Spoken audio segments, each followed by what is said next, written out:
Hi, Daddy. Do you have any idea what time you might be able to make it home tonight? Well, sweetheart, it looks like it's going to be a long day at the office. I have a lot of work to finish and some meetings to attend. I'll probably be wrapping up and heading home around 7 p.m. Why do you ask? Oh, nothing much. Just that I thought I'd take over the kitchen duties tonight. I'm planning on cooking up some chicken breasts and baked potatoes for dinner. Really? That sounds fantastic. Chicken breasts and baked potatoes are my absolute favorite. You know how much I love them. Yes, I know. We had a cooking lesson in our home economics class at school today. The teacher taught us how to make them. And guess what? She said mine were the best in the class. She said they were juicy, tender, and flavorful. So I thought, why not make them for dinner tonight? That's wonderful, Jenny. I'm really looking forward to tasting your cooking. If it's as good as you say, maybe you can take over the kitchen more often. You know I'm not very good at cooking, and Mom is always busy with work. Well, just a heads up. If you don't finish everything on your plate, I might get a little upset. I've put a lot of effort into this. I've even prepared a salad and a dessert to go with the main course. Oh, don't worry about that at all. I'm sure it's going to be delicious, and I'm very hungry right now, so I'll probably eat everything you make. By the way, isn't Mom going to be home for dinner tonight? No, she mentioned this morning that she has to work late again and won't be able to join us for dinner. She said she has an important project to finish and a deadline to meet. Oh, I see. I wasn't aware of that. Well then, I'll try my best to wrap up here as soon as possible and head home. See you in a bit. Okay, can't wait for you to try my cooking. I hope you like it as much as I do. Kayleen, are you there? Huh? What is it that you need? I'm currently swamped with work. I have a lot of deadlines to meet and a lot of reports to write. Kayleen, are you planning on working late again tonight? Yes, I am. Is there a problem with that? Kayleen, remember our conversation last night? You promised me that you'd try to come home early today. We agreed that we should try to minimize the time Jenny spends alone at home. Did I say something like that? I don't recall making such a promise. Besides, there's not much I can do about it. It's work. Working moms are always busy. That's not a valid excuse, Kayleen. We're both busy. We had a discussion about this just the other day. We agreed that we need to be more present in Jenny's life. She needs our attention and support, especially at this age. What? Are you trying to paint me as the villain here?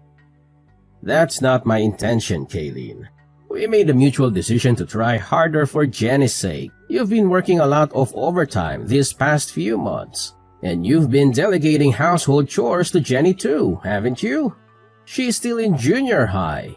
She should be focusing on her studies or spending time with her friends, not doing laundry and cooking dinner for us.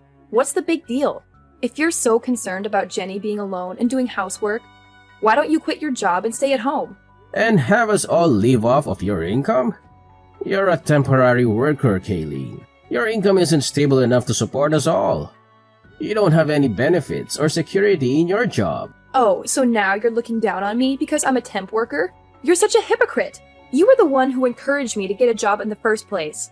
And now that I have one, you're still not satisfied? You're impossible! I'm not looking down on anyone, Kayleen. You suggested that I quit my job, and I'm just explaining why that's not feasible. And let's not forget that you don't contribute any of your earnings towards our family expenses or bills. If I were to stop working, we wouldn't be able to maintain our current lifestyle. We'd have to cut back on a lot of things. Well, raising a child is hard work, and being a temp worker was the only option I had. Maybe if you quit your job and stay home, I could find a stable full-time job and support us. Well, anything is possible. There's something I've been meaning to tell you. A woman doesn't want to be financially dependent on her man.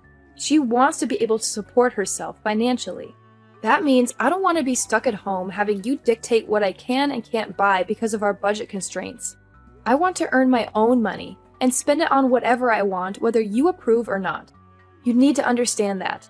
I'm not quitting my job just so I can stay home with Jenny. Okay, Kayleen. I understand where you're coming from. My main concern was for our daughter's well-being.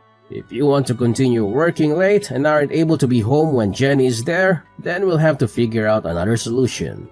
Maybe we can hire a babysitter or ask one of our relatives to look after her. Oh, there's something else I need to tell you. You know the debate competition Jenny has been preparing for this week after school? Well, there was a scheduling conflict with the basketball tournament, and they had to move her debate competition to next week. Next week?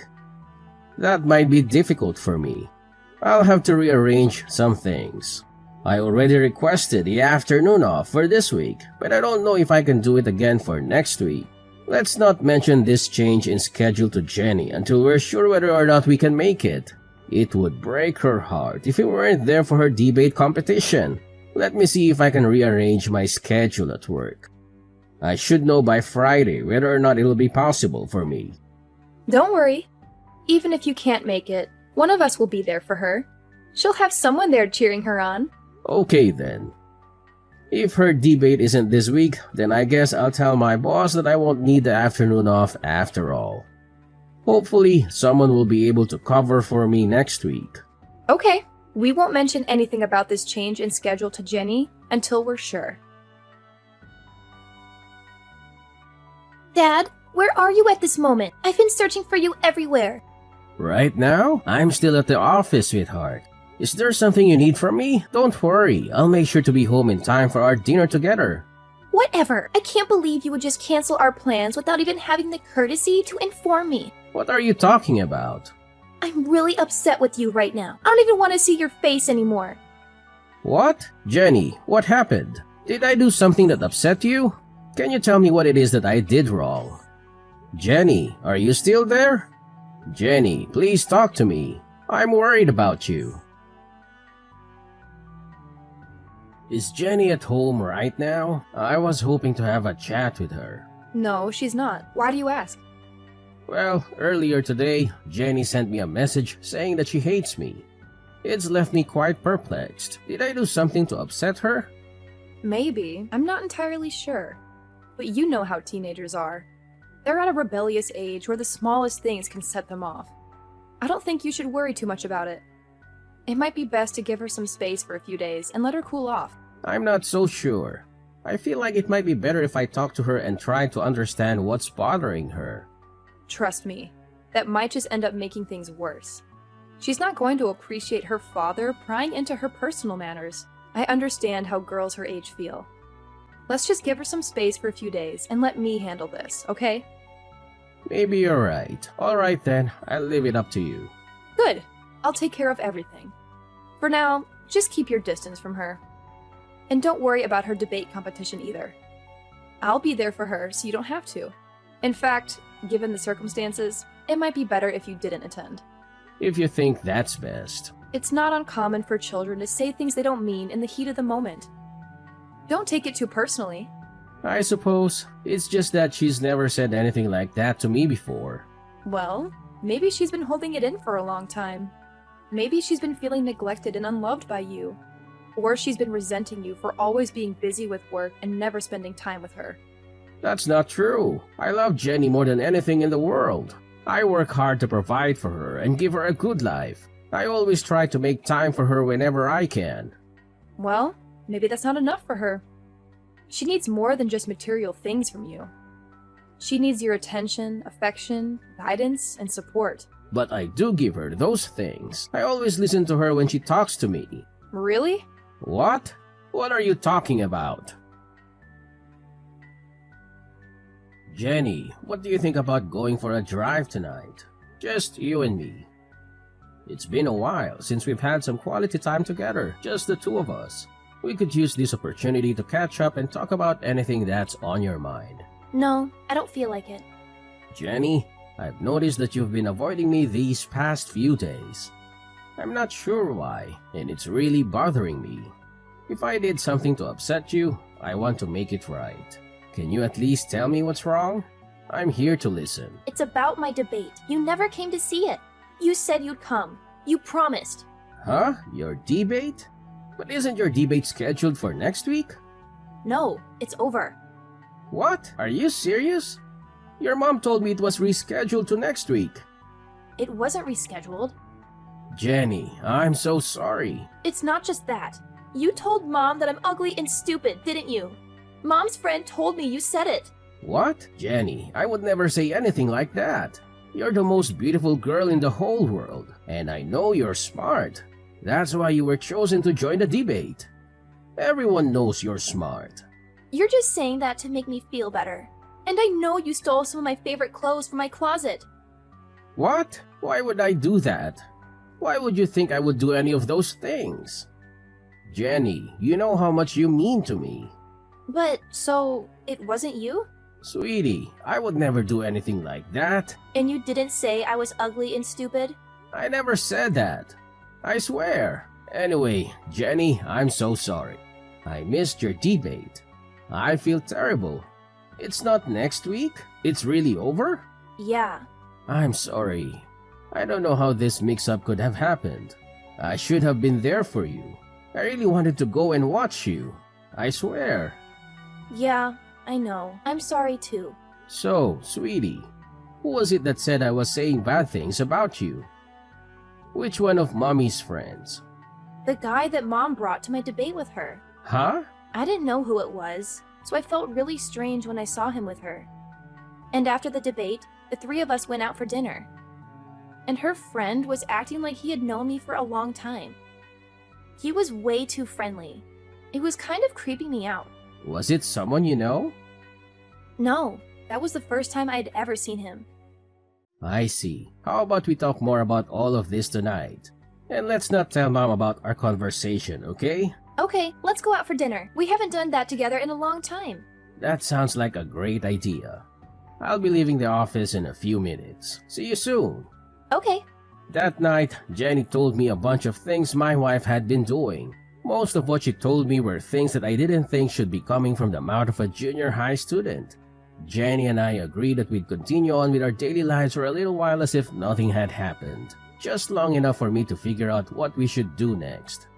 During that time, my wife messaged me about a parent-teacher interview she had to go to on a Sunday. I guess she thought that Jenny was still upset with me and not speaking to me. She told me that she'd go to the meeting with Jenny and suggested that I go and visit my parents that day to take my mind off of Jenny and the parent-teacher interview.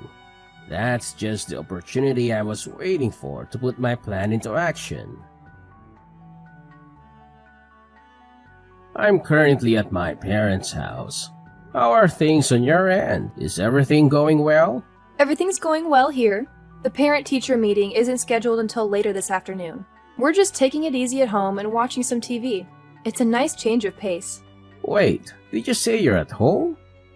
I thought you might be out somewhere. Yes, why wouldn't I be? I'm just enjoying a quiet day at home. Oh, I see. So you're living in a hotel now? That's news to me. I must have misunderstood something. What are you talking about? Why would I be living in a hotel? Well, to be honest, I'm not actually at my parents' house right now. I'm downtown, and guess what? I saw someone who looks exactly like you. She even went into a hotel with a man I've never seen before. She seemed really happy and excited. Maybe she had a double espresso this morning to kickstart her day. That's interesting, but I'm sure you're mistaken. It must have been someone else who looks like me. Are you sure? Because she's wearing the same suit you said you were going to wear to Jenny's parent-teacher interview today. The exact same dark blue blazer. The guy looked pretty dressed up too. I wonder if she's planning on going to the parent-teacher interview right after leaving the hotel. If it was you doing that, I'd be really upset. I've already told you that's not me. You're obviously mistaken. It must have been someone else. But I'm really curious to find out. If it's not you, then maybe you have a long-lost twin. If that's the case, I don't want to miss this opportunity to reunite you two. So I think I'll just wait outside the hotel until she comes out. Okay. You want me to come out and say it, don't you? Yes, I'm cheating on you. Who cares? Sorry. You admitted to that a lot faster than I thought you would. Well, I couldn't stand your indirect accusations anymore. You're always so annoying. That's probably why Jenny hates you so much, too. By the way, I'm leaving you and moving in with my new boyfriend. What? What are you talking about? Exactly what I said. At first, I was going to make you take Jenny, but my boyfriend said he'd feel sorry for her if she wasn't with her mom. So he figured it'd be better if Jenny came to live with us. Is that really what Jenny wants? Of course. She doesn't want to live with you at all. Well, Jenny is the one who told me that you'd likely be with that guy today. What? Do you really think I'm that naive? A parent-teacher meeting on a Sunday afternoon? That's quite unusual, don't you think? And by the way, Jenny mentioned that the guy you're with was trying a bit too hard to be nice to her. It was making her uncomfortable. What are you talking about? And she also mentioned how overly affectionate you were being with him. You were trying too hard to get Jenny to like him. She could tell that neither of you were acting like yourselves, especially you. Ugh, that ungrateful child. Kids aren't as naive as you think. They can see right through someone when they're being insincere. Whatever. You and Jenny can do whatever you want. I'm leaving both of you. If you want, you can sue me for compensation money. I don't care. My boyfriend will pay it for me.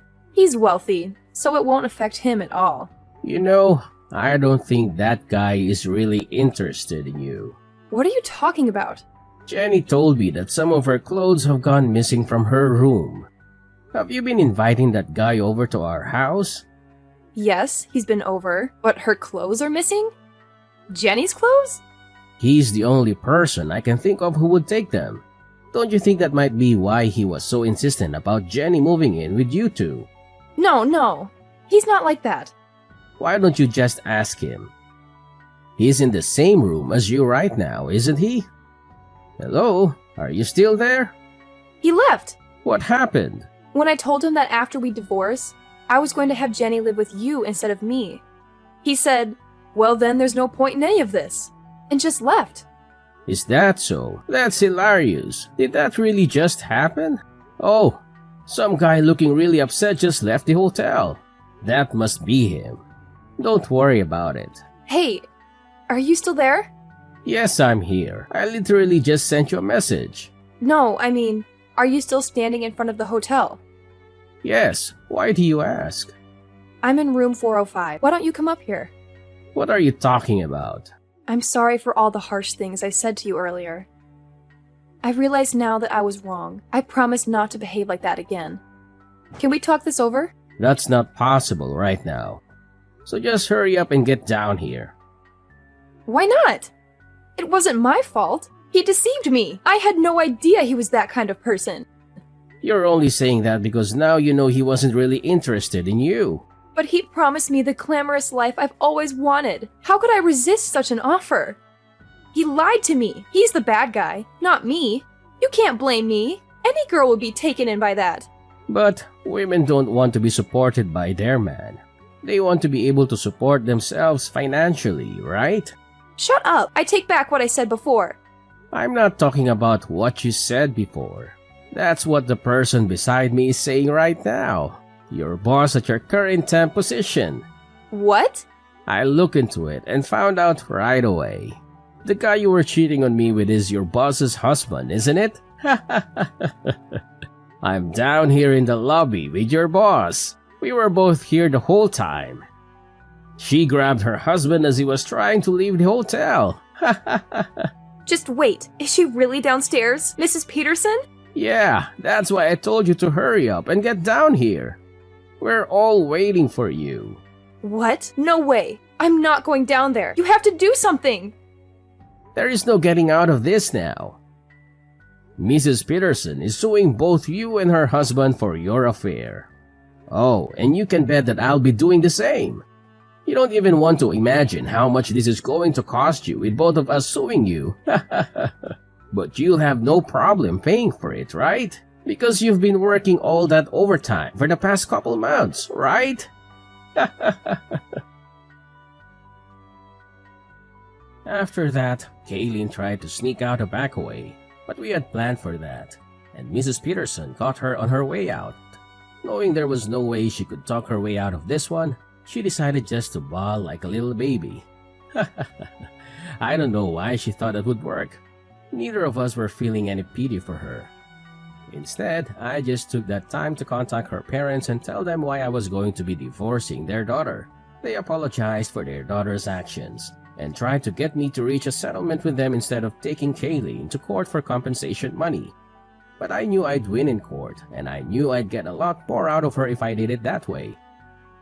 All those nights, Kayleen said she was working overtime. She was really out with her boyfriend, so she had nothing saved up to pay me with. Because of that, what she owed me was taken out of what I would have to give her in the divorce, so she ended up getting nothing from me. Needless to say, Mrs. Peterson fired Kayleen immediately after catching her with her husband.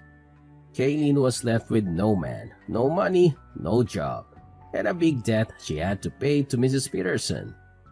Kayleen had no choice but to move back in with her parents. I don't know what happened to her after that because Jenny and I moved away so that we'd never have to see her again. So, my daughter and I started our new life together, just the two of us. Jenny taught me how to do the laundry and all the other chores around the house. At first, I felt a little stupid having my daughter show me how to do such easy things, but I actually enjoyed the time we spent together as she taught me. She's even agreed to teach me everything that she learns in her home economics class.